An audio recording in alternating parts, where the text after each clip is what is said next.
ഇനി നമ്മുടെ രാജ്യത്ത് എത്ര തരത്തിലുള്ള ഇലക്ഷൻ ഉണ്ട്? ഇനി പറയാം, ഏതൊക്കെയാണ് ഡയറക്റ്റ് ഇലക്ഷൻ, ഏതൊക്കെയാണ് ഇൻഡയറക്റ്റ് ഇലക്ഷൻ? കുറച്ച് ആധികാരികമായിട്ടുള്ള കുറച്ച് കാര്യങ്ങളാണ് പഠിക്കേണ്ടത്. ഓക്കെ, ചോദ്യം ഇതാണ്: രാഷ്ട്രപതി, ഉപരാഷ്ട്രപതി, governor, member of parliament, member of legislative assembly എന്ന് വെച്ച് കഴിഞ്ഞാൽ പാർലമെൻറ്റ് അംഗങ്ങൾ, നമ്മുടെ നിയമസഭാ അംഗങ്ങൾ.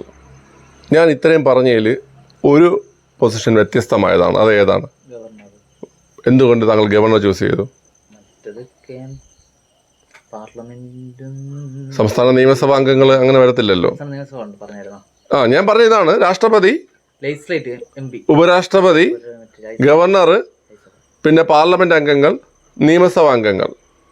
ഇതിൽ വ്യത്യസ്തമായത് ഗവർണറാണ്. എന്തുകൊണ്ട് വ്യത്യസ്തമായത്?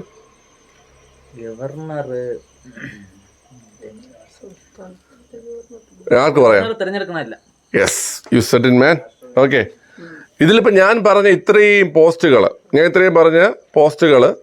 ഈ പറഞ്ഞ പോസ്റ്റുകൾ ഓർത്തിരിക്കുക, ഇതെല്ലാം ഭരണഘടനാപരമായിട്ടുള്ള കോൺസ്റ്റിറ്റ്യൂഷൻ ബേസ് ചെയ്തുള്ള പോസ്റ്റുകൾ തന്നെയാണ്. രാഷ്ട്രപതി ആയാലും ഉപരാഷ്ട്രപതി ആയാലും അതുപോലെ ഗവർണർ ആയാലും അതുപോലെ പാർലമെൻറ്റ് അംഗങ്ങളായാലും അതുപോലെ തന്നെ എന്താണ് നിയമസഭാ അംഗങ്ങളായാലും എന്താണ് ഈ കോൺസ്റ്റിറ്റ്യൂഷൻ ബേസ് ചെയ്തിട്ടുള്ള പോസ്റ്റുകൾ തന്നെയാണ്.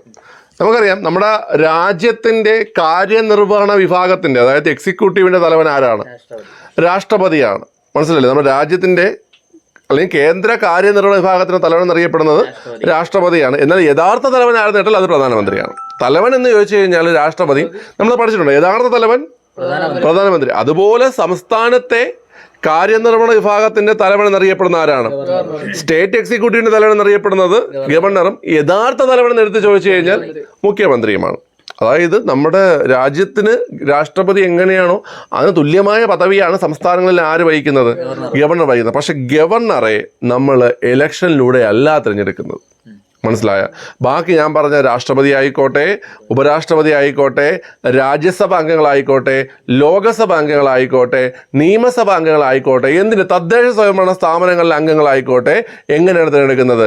ബൈ ഇലക്ഷനിലൂടെ തിരഞ്ഞെടുക്കുന്നത്. ഗവർണർ എങ്ങനെയല്ല തിരഞ്ഞെടുക്കുന്നത്? ഇലക്ഷനിലൂടെ അല്ല.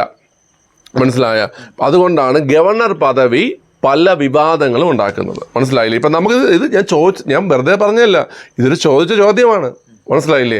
എന്തുകൊണ്ടാണ് ഗവർണർ അല്ലെങ്കിൽ ഭരണഘടനാപരമായിട്ടുള്ള വിവാദങ്ങൾക്ക് വഴിതെളിച്ച പദവി ഏതെന്നൊക്കെ പറഞ്ഞിട്ട് ഡിഗ്രിയിലെ പരീക്ഷ ചോദിച്ചിട്ടുണ്ട്. അത് ഏതാണ്? ഗവർണർ പദവി. കാരണം ഗവർണറെ തിരഞ്ഞെടുക്കുകയല്ല ചെയ്യുന്നത്. ഇപ്പോൾ ഒരു സംസ്ഥാനത്തേക്ക് കേന്ദ്ര ഗവൺമെന്റ് നിയമിക്കുകയാണ് ചെയ്യുന്നത്. മനസ്സിലായി? ഇപ്പം നമ്മളെ കേരളത്തിലെ ഗവർണർ ആരാ? രാജേന്ദ്ര വിശ്വനാഥ് അർലേക്കർ. ഓക്കെ, രാജേന്ദ്ര വിശ്വനാഥ് അർലേക്കർ. അദ്ദേഹത്തെ നിയമിച്ചത് ഇലക്ഷനിലൂടെയാണോ? അല്ല, കേന്ദ്ര ഗവൺമെന്റ് ആണ്. മനസ്സിലായി? അപ്പൊ അതുകൊണ്ടാണ് ഈ ഗവർണർ പദവി ഈ പറഞ്ഞ പദവിയിൽ നിന്ന് വ്യത്യസ്തമായിട്ട് നിൽക്കുന്നത്. ഓക്കെ, അത് മനസ്സിലായേ? ക്ലിയർ ആണ്? എന്തുകൊണ്ടാണ് അത് ഒരു പ്രശ്നമായി മാറുന്നത്? നമ്മൾ ഇവിടെ പഠിച്ചൊരു കാര്യമുണ്ട്. നമ്മളെ രാജ്യം ഫോളോ ചെയ്യുന്നത് എങ്ങനത്തെ ഭരണ സമ്പ്രദായമാണ്? പാർലമെന്ററി, ജനാധിപത്യം, അതൊക്കെ ഓക്കെ.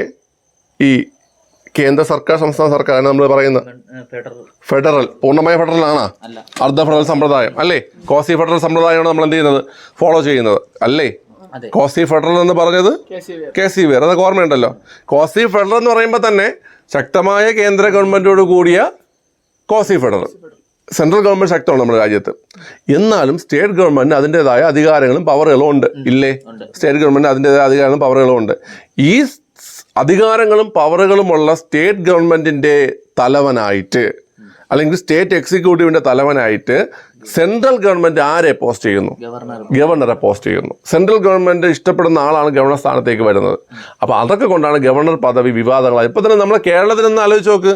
കേരളത്തിൽ ഇപ്പം നമ്മുടെ മുഖ്യമന്ത്രിയായിട്ടുള്ള പിണറായി വിജയനും നമ്മുടെ മുൻ ഗവർണറായിട്ടുള്ള ആരിഫ് മുഹമ്മദ് ഖാനും തമ്മിൽ പല വിവാദങ്ങൾ ഉണ്ടായിട്ടില്ലേ? അതിനൊക്കെ കാരണം ഇതാണ്. മനസ്സിലായി? അപ്പം ഭരണഘടനാപരമായിട്ടുള്ള ഈ ഒരു പദവി പല വിവാദങ്ങളിലേക്കും പോയിട്ടുണ്ട്. അത് ഇങ്ങനെയാണ്, ഇലക്ഷനിലൂടെ അല്ല ഗവർണറെ തിരഞ്ഞെടുക്കുന്നത്. ഓക്കെ ആണല്ലോ? ഇനി നമ്മുടെ രാജ്യത്ത് എത്ര തരത്തിലുള്ള ഇലക്ഷൻ ഉണ്ട്? രണ്ട് തരത്തിൽ. ഏതൊക്കെയാണ്? Direct and indirect. പ്രത്യക്ഷ തെരഞ്ഞെടുപ്പും പരോക്ഷ തെരഞ്ഞെടുപ്പും. പ്രത്യക്ഷ തെരഞ്ഞെടുപ്പും പരോക്ഷ തെരഞ്ഞെടുപ്പുമാണ്. ഓക്കെ, നമ്മുടെ രാജ്യത്തെ പ്രത്യക്ഷ തെരഞ്ഞെടുപ്പെല്ലാം നടക്കുന്നത് കേവല ഭൂരിപക്ഷ വ്യവസ്ഥയിലാണ്. എന്താണ്? കേവല ഭൂരിപക്ഷ വ്യവസ്ഥയിലാണ്. ഓക്കെ, പരോക്ഷ തെരഞ്ഞെടുപ്പുകൾ നടക്കുന്നത് ആനുപാതിക പ്രാതിനിധ്യം. പ്രൊപ്പോർഷണൽ റെപ്രസെന്റേഷൻ എന്ന് പറയും. ആനുപാതിക പ്രാതിനിധ്യം അല്ലെങ്കിൽ പ്രൊപ്പോർഷണൽ റെപ്രസെന്റേഷൻ. അപ്പൊ നമ്മുടെ രാജ്യത്ത് എത്ര തരത്തിലുള്ള ഇലക്ഷൻ ഉണ്ട്? 2 തരം. ഒന്ന് പ്രത്യക്ഷം, 2 പരോക്ഷം. പ്രത്യക്ഷ തെരഞ്ഞെടുപ്പ് നടക്കുന്ന ഏത് വ്യവസ്ഥയിലാണ്? ഡയറക്റ്റ് ഇലക്ഷൻ, കേവല ഭൂരിപക്ഷം. ഓക്കെ, നമ്മൾ FPTP എന്ന് പറയും. ഫസ്റ്റ് പാസ്റ്റ് ദ പോസ്റ്റ് എന്ന് പറയും. FPTP എന്ന് പറയും. അതാണ് കേവലം.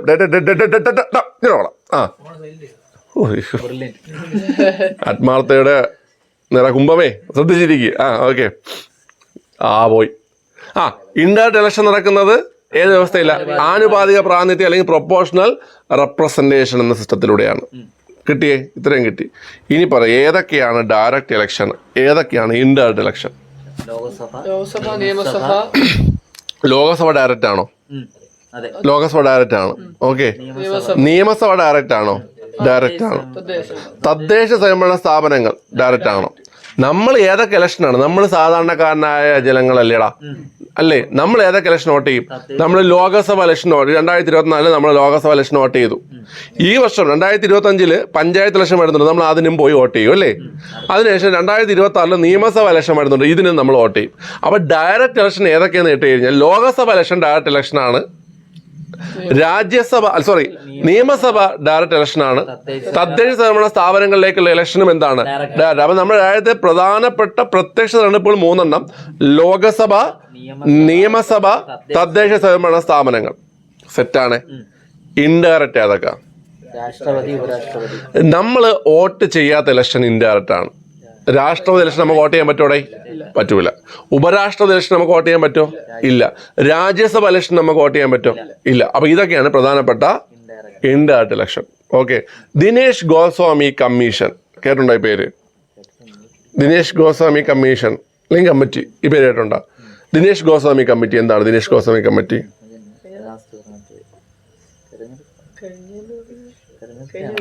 കഴിഞ്ഞ വീഡിയോയിൽ അതും പറഞ്ഞാൽ കൺക്ലൂഡ് ചെയ്തത് കേട്ടാ. പഴം പുഴുങ്ങിയതൊക്കെ ഇരിക്കാതെ എന്തെങ്കിലുമൊക്കെ മറുപടി പറയൂ. ഇലക്ഷൻ റിഫോംസ് അല്ലെങ്കിൽ തെരഞ്ഞെടുപ്പ് പരിഷ്കരണങ്ങൾ. മനസ്സിലായി? ഇലക്ഷൻ റിഫോംസിനെ കുറിച്ച് അല്ലെങ്കിൽ തെരഞ്ഞെടുപ്പ് പരിഷ്കരണങ്ങളെ കുറിച്ച് പഠനം നടത്തിയ കമ്മിറ്റിയാണ് ഏത്? Dinesh Goswami commission. Okay, Dinesh Goswami committee. Okay ആണല്ലോ. ഇലക്ട്രൽ റിഫോംസ് എന്താണ്? ഇലക്ട്രൽ റിഫോംസ് എങ്കിൽ പറയാം ബാങ്കിങ് റിഫോംസ് ആരാ? M നരസിംഹം. ബാങ്കിങ് റിഫോംസ് അല്ലെങ്കിൽ ബാങ്കിങ് പരിഷ്കരണം ആരാണ്? M നരസിംഹമാണ്. ടാക്സ് റിഫോംസ് അല്ലെങ്കിൽ നികുതി പരിഷ്കരണം ആരാ? രാജാ ചെല്ലയ്യ. Tax reforms Raja Chellaiah.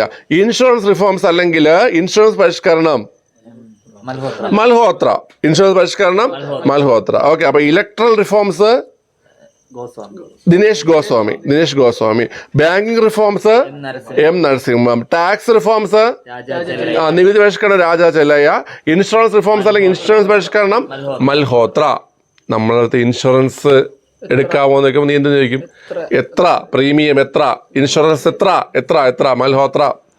രാജാക്കന്മാരുടെ കാലത്തല്ലേടാ നികുതിയൊക്കെ ഏർപ്പെടുത്തി രാജാക്കന്മാരുടെ കാലത്തല്ലേ? ഓക്കെ, അതുപോലെ തന്നെ ബാക്കി രണ്ടെണ്ണം ഓർത്തിരിക്കുക. ബാങ്കിങ്ങിന്റെ കഥയൊക്കെ ഉണ്ട്. അതൊക്കെ ആലോചിച്ച് വരുമ്പം നരസിംഹം സിനിമയിൽ മമ്മൂട്ടിക്ക് പൈസ കൊടുക്കാൻ വേണ്ടിയിട്ട് മോഹൻലാൽ ബാങ്കിൽ പോയി, നരസിംഹം ബാങ്കിൽ പോയി എന്നൊക്കെ ഓർത്തിരിക്കുക. M Narasimham banking. Okay, Dinesh Goswami ഓർത്തിരിക്കുക. തെരഞ്ഞെടുപ്പ് പരിഷ്കരണം. ഓക്കെ, ഇലക്ഷൻ പരിഷ്കരണം. ഓക്കെ, ഇലക്ഷനെ കുറിച്ചുള്ള പഠനം എന്താ? ഇലക്ഷനെ കുറിച്ചുള്ള പഠനം എന്നോ ഇലക്ഷൻ സെഫോളജി. ഏതാണ്? സെഫോളജി.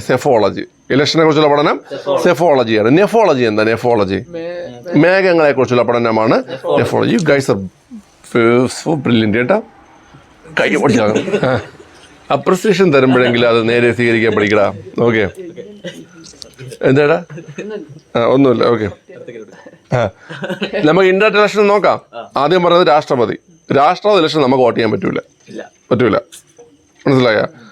ഞാൻ കാര്യം ചോദിക്കട്ടെ, ഈ പറഞ്ഞ 6 ഇലക്ഷൻ ഉണ്ടേ, നമ്മൾ രാഷ്ട്രപതി, ഉപരാഷ്ട്രപതി, രാജ്യസഭ, ലോകസഭ, നിയമസഭ, തദ്ദേശ സ്വയംഭരണ സ്ഥാപനങ്ങൾ.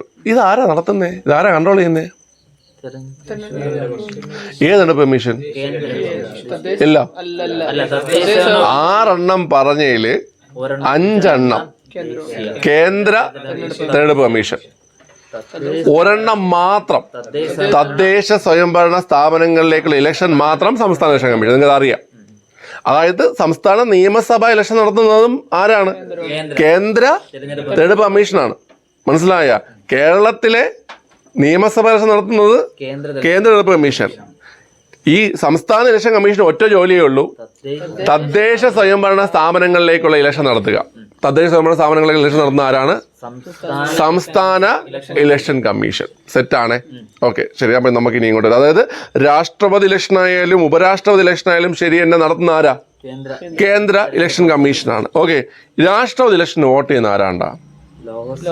ഇപ്പൊ രാഷ്ട്രപതി ഇലക്ഷൻ ആയാലും അതിനൊരു ഒരു സംഭവം, ഒരു പേരിട്ട് വിളിക്കും അതിന്, ഇലക്ട്രൽ കോളേജ്. രണ്ടും കൂടെ രാജ്യസഭയിലെയും ലോകസഭയിലെയും തിരഞ്ഞെടുക്കപ്പെട്ട അംഗങ്ങൾ നമ്മൾ പോവുകയാണ്. മണി നിൽക്ക്, ഞങ്ങൾ വരട്ടെ. ഓക്കെ, നിങ്ങൾ പറഞ്ഞ ആർട്ടി തന്നെയാണ് കേട്ടോ. അതിനെ പറയുന്ന പേരാണ് ഇലക്ട്രൽ കോളേജ്. രാഷ്ട്രപതി ഇലക്ഷൻ ആയാലും ഉപരാഷ്ട്രപതി ഇലക്ഷൻ ആയാലും വോട്ട് ചെയ്യുന്ന ആൾക്കാരെ പറയുന്നത് എന്താണ്? ഇലക്ട്രൽ കോളേജ് എന്നാണ്. എന്താണ് പറയുന്നത്? Electoral college. കാർത്തിക് പ്ലീസ്. ആരങ്ങോട്ട് പോയി? ഇടാ, ഇത് റോഡല്ലേ, ഒരുപാട് പേര് പോകൂലേ. ഇനി ഓരോരുത്തർ പോകുമ്പോഴേ നീ നോക്കാൻ നിന്ന് കഴിഞ്ഞാൽ വല്ല നടക്കോ? പോയത് പെൺകുട്ടിയാണോ? അല്ല, ഓക്കെ. അല്ലല്ല, ഓക്കെ, ശരി. നമ്മളെന്താ പറഞ്ഞത്? Electoral college. ഈ രാഷ്ട്രപതി തിരഞ്ഞെടുക്കുന്ന ഇലക്ട്രൽ കോളേജിൽ ആരൊക്കെയുണ്ട്? ലോകസഭയിൽ എല്ലാ അംഗങ്ങളും ഉണ്ടോ? ഇപ്പൊ നമ്മുടെ ലോകസഭ തിരഞ്ഞെടുക്കപ്പെട്ട അംഗങ്ങൾ മാത്രമേ ഉള്ളൂ. മനസ്സിലായില്ലേ? മുമ്പാണെങ്കിൽ 104ാമത്തെ അമെന്റ്മെന്റിന് മുമ്പായിരുന്നെങ്കിൽ 2 ആംഗ്ലോ ഇന്ത്യൻസ് ഉണ്ടായിരുന്നു. ഇപ്പൊ ആംഗ്ലോ ഇന്ത്യൻസ് ഇല്ല. ഇപ്പൊ തിരഞ്ഞെടുക്കപ്പെട്ട അംഗങ്ങൾ മാത്രമേ ഉള്ളൂ. മനസ്സിലായ? ഓക്കെ, അതായത് 543 തിരഞ്ഞെടുക്കപ്പെട്ട അംഗങ്ങൾ. അപ്പൊ രാഷ്ട്രപതി ഇലക്ഷന് ലോകസഭയിലെ തിരഞ്ഞെടുക്കപ്പെട്ട അംഗങ്ങൾ വോട്ട് ചെയ്യും. രാജ്യസഭയിലെയും തിരഞ്ഞെടുക്കപ്പെട്ട അംഗങ്ങൾക്ക് മാത്രമേ വോട്ട് ചെയ്യാൻ പറ്റുള്ളൂ. പക്ഷെ രാജ്യസഭയിൽ ഇപ്പോൾ തിരഞ്ഞെടുക്കപ്പെട്ട അംഗങ്ങൾ മാത്രമല്ല ഉള്ളത്. 233 പേരേ ഉള്ളൂ തിരഞ്ഞെടുക്കപ്പെട്ട അംഗങ്ങൾ. 12 പേര് നോമിനേറ്റ്. അവർക്ക് രാഷ്ട്രപതി ഇലക്ഷന് വോട്ട് ചെയ്യാൻ പറ്റൂല. മനസ്സിലായോ? രാഷ്ട്രപതി ഇലക്ഷന് തിരഞ്ഞെടുക്കപ്പെട്ട അംഗങ്ങൾക്ക് മാത്രമേ വോട്ട് ചെയ്യാൻ പറ്റുള്ളൂ. പിന്നെ നിയമസഭയിൽ ആൾക്കാർക്ക് വോട്ട് ചെയ്യാൻ പറ്റുമോ? സംസ്ഥാന നിയമസഭകളിൽ നിന്നുള്ള തിരഞ്ഞെടുക്കപ്പെട്ട അംഗങ്ങൾക്കും രാഷ്ട്രപതി ഇലക്ഷന് വോട്ട് ചെയ്യും. അപ്പൊ ഇതാണ് രാഷ്ട്രപതി ഇലക്ഷനിലെ ഇലക്ട്രൽ കോളേജ്. സെറ്റാണ്. രാഷ്ട്രപതി ഇലക്ഷന് തർക്കം ഉണ്ടായി കഴിഞ്ഞാൽ പരിഹരിക്കുന്ന ആരാ? സുപ്രീം കോടതി. രാഷ്ട്രപതി ഇലക്ഷൻ തർക്കം ഉണ്ടായാൽ പരിഹരിക്കുന്ന ആരാണ്? സുപ്രീം കോടതി. ഉപരാഷ്ട്രപതി ഇലക്ഷൻ തർക്കം ഉണ്ടായാൽ പരിഹരിക്കുന്ന ആരാണ്? സുപ്രീം കോടതി. നിയമസഭ ഇലക്ഷൻ തർക്കം ഉണ്ടായാൽ പരിഹരിക്കുന്ന ആരാ? നിയമസഭാ ഇലക്ഷൻ ഹൈക്കോടതി. നിയമസഭാ ഇലക്ഷനിൽ തർക്കം ഉണ്ടായാൽ പരിഹരിക്കുന്ന ആരാണ്? ഹൈക്കോടതിയാണ്. കണ്ട, നമ്മുടെ രാഷ്ട്രപതി ഇലക്ഷനെ തർക്കങ്ങൾ പരിഹരിക്കുന്നത് സുപ്രീം കോടതി. ഉപരാഷ്ട്രപതി ഇലക്ഷൻ തർക്കം പരിഹരിക്കുന്നത് സുപ്രീം കോടതി. ഓക്കെ, ക്ലിയർ ആണ്. ശരി. അപ്പൊ അടുത്തത് ഞാനോട് പറയണ്ടല്ലേ? ഓക്കെ, ഇനി അടുത്തത് ഉപരാഷ്ട്രപതിയെ കുറിച്ചാണ്. എടാ, ഉപരാഷ്ട്രപതി ഇലക്ഷൻ ആർക്കൊക്കെ വോട്ട് ചെയ്യാൻ പറ്റും? രാജ്യസഭയിലെയും ലോകസഭയിലെയും മുഴുവൻ അംഗങ്ങൾക്കും ഏത് ഇലക്ഷൻ വോട്ട് ചെയ്യാം? ഉപരാഷ്ട്രപതി ഇലക്ഷൻ വോട്ട് ചെയ്യാം. അപ്പൊ ഉപരാഷ്ട്രപതി ഇലക്ഷൻ ആർക്ക് വോട്ട് ചെയ്യാം? രാജ്യസഭയിലെയും ലോകസഭയിലെയും മുഴുവൻ അംഗങ്ങൾക്കും ഏതിന് വോട്ട് ചെയ്യാം? ഉപരാഷ്ട്രപതി ഇലക്ഷന് വോട്ട് ചെയ്യാം. ക്ലിയർ ആണ്. ഇനി നമുക്ക് മൂന്നാമത്തെ ഇൻഡയറക്റ്റ് ഇലക്ഷനാണ് രാജ്യസഭ ഇലക്ഷൻ. രാജ്യസഭ ഇലക്ഷൻ സംഘടിപ്പിക്കുന്നത് നിയന്ത്രിക്കുന്ന ആരാ? കേന്ദ്ര തെരഞ്ഞെടുപ്പ് കമ്മീഷൻ തന്നെയാണ്. ആർക്കൊക്കെ രാജ്യസഭ ഇലക്ഷൻ വോട്ട് ചെയ്യാം? സംസ്ഥാന നിയമസഭകളിലെ പിന്നെ ഡൽഹി, പുതുച്ചേരി, എവിടെയൊക്കെ നിയമസഭയുണ്ടോ ആ നിയമസഭയിലെ അംഗങ്ങൾക്ക് വോട്ട് ചെയ്യാം. മനസ്സിലായി? നമുക്കിപ്പോൾ 28 സംസ്ഥാനങ്ങൾക്കും നിയമസഭയുണ്ട്. ഡൽഹി എന്ന കേന്ദ്രഭരണ പ്രദേശത്തിന് നിയമസഭയുണ്ട്. പുതുച്ചേരി എന്ന് പറഞ്ഞ കേന്ദ്രഭരണ പ്രദേശത്തിന് നിയമസഭയുണ്ട്. ജമ്മു കാശ്മീരിനും നിയമസഭയുണ്ട്. അപ്പോൾ ഈ എല്ലാ നിയമസഭയിലെ അംഗങ്ങൾ ചേർന്നിട്ടാണ് രാജ്യസഭ അംഗങ്ങളെ തിരഞ്ഞെടുക്കുന്നത്. ഓക്കെ, അപ്പോൾ എന്താണ് ഡയറക്റ്റ് ഇലക്ഷൻ എന്നും എന്താണ് ഇൻഡയറക്റ്റ് ഇലക്ഷൻ എന്നും ആരൊക്കെയാണ് ഇതിന് വോട്ട് ചെയ്യുന്നതെന്ന് മനസ്സിലായല്ലോ. എല്ലാ ഡയറക്റ്റ് ഇലക്ഷനും വോട്ട് ചെയ്യുന്നത് ആരാണ്ട? നമ്മളാണ്. നമ്മൾ ജനങ്ങളാണ് എല്ലാ ഡയറക്റ്റ് ഇലക്ഷൻ, പ്രത്യക്ഷ തെരഞ്ഞെടുപ്പിന്. അതായത് ലോകസഭ, നിയമസഭ, തദ്ദേശ സ്വയംഭരണ സ്ഥാപനങ്ങൾ.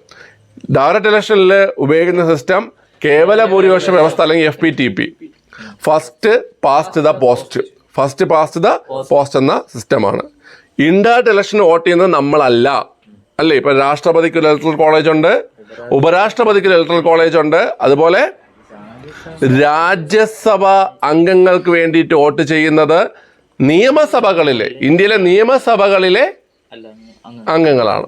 സംസ്ഥാന നിയമസഭ 28 അല്ലാതെ 3 നിയമസഭകൾ ഉണ്ട്. ഓക്കെ, ഇത്രയും ക്ലിയർ അല്ലേ? സെറ്റല്ലേ? അപ്പോൾ ഒരു ഇലക്ഷനെ കുറിച്ചുള്ള ഐഡിയ ഒക്കെ മനസ്സിലായില്ലേ? ഓക്കെ, അപ്പോൾ ദിനേശ് ഗോസ്വാമി കമ്മീഷൻ നീ മറക്കൂലല്ലോ, സെറ്റായിട്ടുണ്ടല്ലോ. ഓക്കെ, മതി, നമുക്ക് ഇതിൻ്റെ ഒരു ഇൻട്രൊഡക്ഷൻ ഇത്രയും മതി. നമുക്ക് നിധിയിൽ നിന്ന് തന്നെ നമുക്ക് പഠിച്ച ഇലക്ഷൻ കമ്മീഷനെ കുറിച്ചൊക്കെ എന്ത് ചെയ്യാൻ പറ്റും, പഠിച്ച് മുന്നോട്ട് പോകാൻ പറ്റും. ഇലക്ഷൻ കമ്മീഷൻ ഒരു കോൺസ്റ്റിറ്റ്യൂഷൻ ബോഡിയാണോ? കോൺസ്റ്റിറ്റ്യൂഷൻ ബോഡിയാണോ? സെൻട്രൽ ഇലക്ഷൻ കമ്മീഷനെ കുറിച്ച് പരാമർശിക്കുന്ന ആർട്ടിക്കിൾ ഏത് മുതൽ ഏത് വരെയാണ്?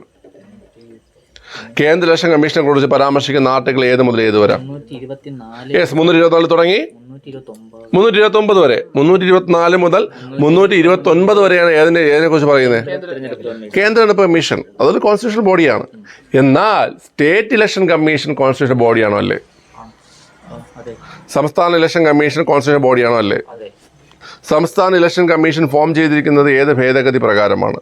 73 പ്രകാരമാണ്. 73ാമത്തെ ഭേദഗതി പ്രകാരമാണ് സംസ്ഥാന ഇലക്ഷൻ കമ്മീഷൻ. പഞ്ചായത്തി രാജ് വന്ന ആ ഭേദഗതിയില്ലേ, ആ ഭേദഗതി പ്രകാരമാണ് സംസ്ഥാന ഇലക്ഷൻ കമ്മീഷൻ ഫോം ചെയ്തിരിക്കുന്നത്.